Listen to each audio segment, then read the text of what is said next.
In the Powder River Basin of northeastern Wyoming, there is a machine large enough to move 8,000 tons of steel across open ground without a single wheel touching the earth. It does not roll, it does not drive. It walks. This is the P&H 9020XPC, and as of the most recent industry survey, it is the largest walking dragline ever put into production. To understand what makes that claim remarkable, you first have to understand what this machine is doing and where. The Powder River Basin produces more coal than any coal region in the United States. That did not happen by accident of geography alone. The coal seams beneath the Powder River Basin are unusually thick, in places running 70 to nearly 200 feet deep, formed tens of millions of years ago from ancient swamps and river deltas that once covered the interior of North America. Just as important, this coal burns cleaner than much of the coal found in the older mining regions of Appalachia and the Midwest, with a lower sulfur content that became a decisive advantage after federal clean air regulations tightened in the 1970s and 1990s.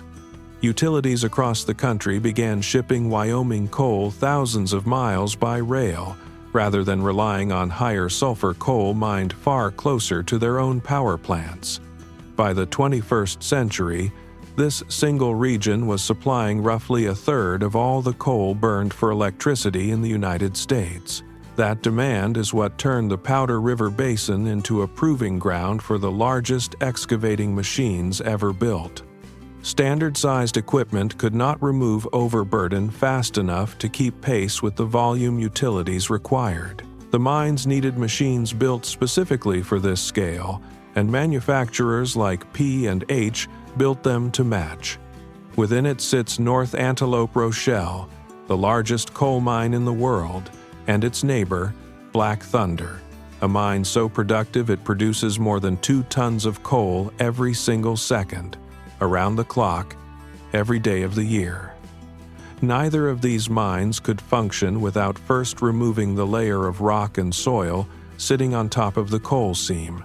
That layer is called overburden, and moving it at the scale these mines require is not a job for an ordinary excavator. It is a job for a dragline.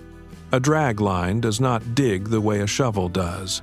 A power shovel forces a bucket forward into the earth using a rigid arm and a crowd mechanism.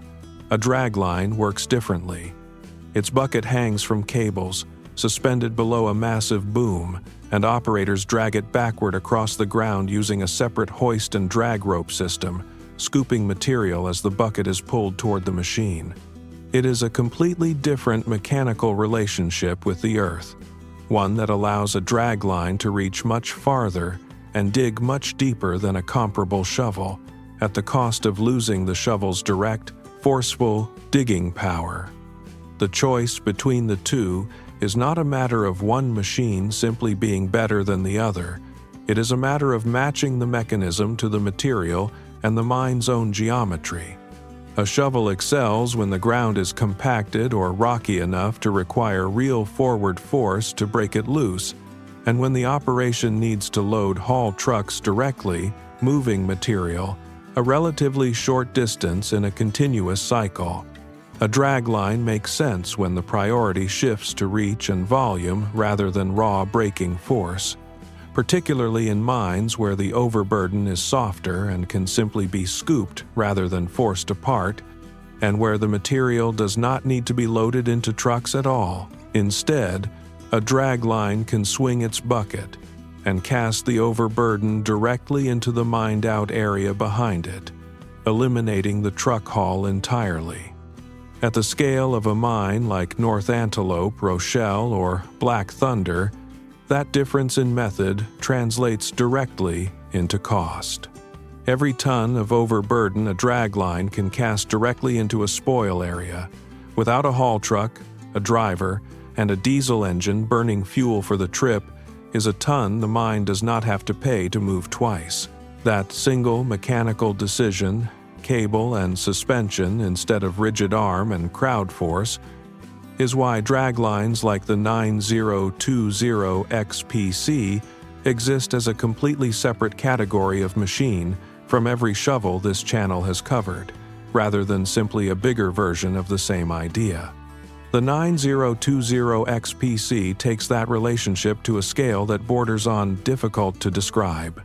Depending on its configuration, its bucket can hold between 110 and 160 cubic yards of material in a single pass. Its boom can be built anywhere from 325 to 425 feet long. Fully assembled, the machine weighs between 7,500 and 8,000 tons. It can reach out over 380 feet from its own base and dig to a depth of nearly 250 feet below where it stands. None of this happens with a single engine driving a single set of gears. The 9020XPC runs on a distributed electric drive system, 6 to 8 1,700 horsepower motors dedicated purely to the drag function, another 6 to 8 1,700 horsepower motors for hoisting the bucket, 8 1,150 horsepower motors handling the swing rotation, and 4 more 1,150 horsepower motors just to move the machine's massive walking shoes. Every one of these systems is coordinated through a digital AC control platform called Centurion, a control architecture built specifically to manage that many independent electric motors acting as a single coordinated machine in real time without any one system overloading or falling out of sync with the rest. This is the detail that separates the 9020XPC from the generation of draglines that came before it. Earlier giant draglines, machines like the Bucyrus-Erie units that once worked the coal fields of Ohio and West Virginia, relied on older DC motor systems and simpler control logic. They were extraordinary machines for their time, but they were built around a single, less flexible relationship between engine output and mechanical motion. The 9020XPC was built around a different premise entirely, that a machine this large did not need one form of raw power scaled up. It needed dozens of individually controllable electric motors, digitally synchronized, each one doing a fraction of the work with far greater precision than a single massive drivetrain ever could. That shift did not happen in isolation.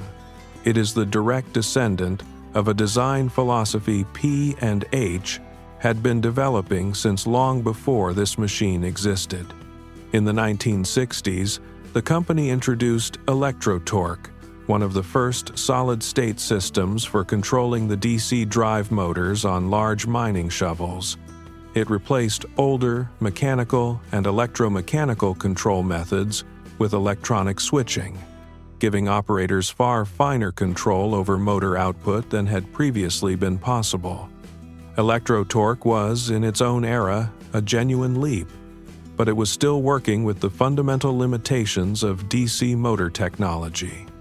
The 9020XPC represents what happens when that same instinct, precise, digitally managed control over massive electric drive systems, is rebuilt from the ground up around modern AC motors and modern digital logic, 6 decades later.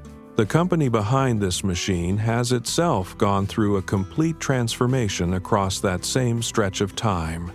It began in 1884 in Milwaukee, when Alonzo Pauling and Henry Harnischfeger started a small machine shop building industrial castings.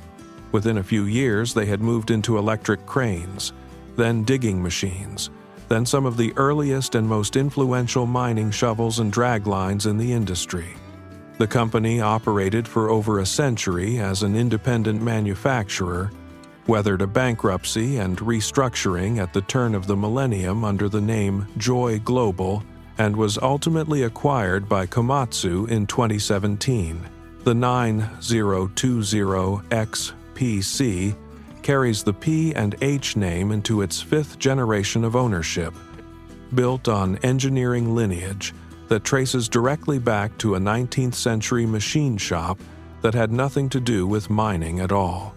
What makes a machine like this difficult to fully grasp is not any single specification. It is the combination of them operating simultaneously, continuously, for years. A bucket the size of a small house, filled and emptied thousands of times a week. A walking mechanism lifting 8,000 tons of steel and setting it down again, one careful step at a time, without a single wheel or track.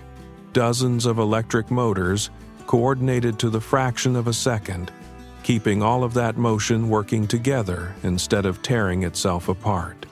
The coal it uncovers moves out of the Powder River Basin by rail, in trains that can exceed a mile in length, dozens of them a day, feeding power plants across a country that still runs, in significant part, on the coal these machines expose. The dragline itself never leaves. Like nearly every machine at this scale, it was assembled on site, piece by piece, and it will very likely be dismantled on site decades from now. Having never once left the ground, it was built to work. It does not look like the shovels this channel has covered before. It does not swing a rigid dipper into a rock face, or rely on the mechanical philosophy that defined an earlier generation of American mining iron. It represents a different lineage entirely, one built on suspension, distance, and precisely coordinated electric power rather than brute mechanical force.